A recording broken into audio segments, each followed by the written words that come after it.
Hi hello வணக்கம் மக்களே. யாருக்கும் ஓய்வு வழங்க முடியாது. பும்ராவை தயார் செய்யும் பிசிசிஐ.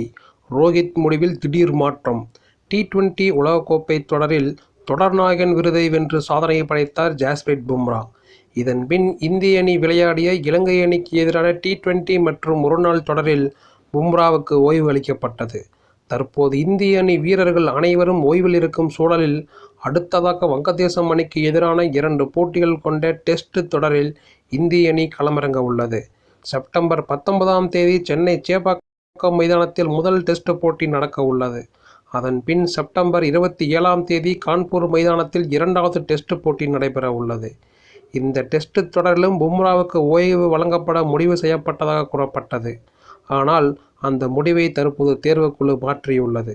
அதன்படி வங்கதேசம் அணிக்கு எதிரான டெஸ்ட் தொடரில் ஒரு போட்டியில் பும்ராவை விளையாட வைத்துவிட்டு 2வது டெஸ்ட் போட்டிக்கு ஓய்வு கொடுக்கலாம் என்று முடிவு செய்யப்பட்டுள்ளதாக தெரிகிறது. அதேபோல் வங்கதேசம் மற்றும் நியூசிலாந்து அணிகளுக்கு இடையிலான தொடருக்கு இடையில் வெறும் 3 நாட்கள் மட்டுமே இடைவெளி உள்ளது. இதனால் நியூசிலாந்து அணிக்கு எதிரான 3 போட்டிகள் கொண்ட டெஸ்ட் தொடரில் 2இல் பும்ராவை விளையாட வைத்துவிட்டு ஒரு போட்டியில் ஓய்வளிக்கலாம் என்று முடிவெடுக்கப்பட்டுள்ளது. பும்ரா இல்லாத பட்சத்தில் முகமது ஷமி மற்றும் சிராஜ் முதன்மை வேகப்பந்து வீச்சாளராக செயல்பட அதிக வாய்ப்புகள் இருப்பதாக கூறப்படுகிறது.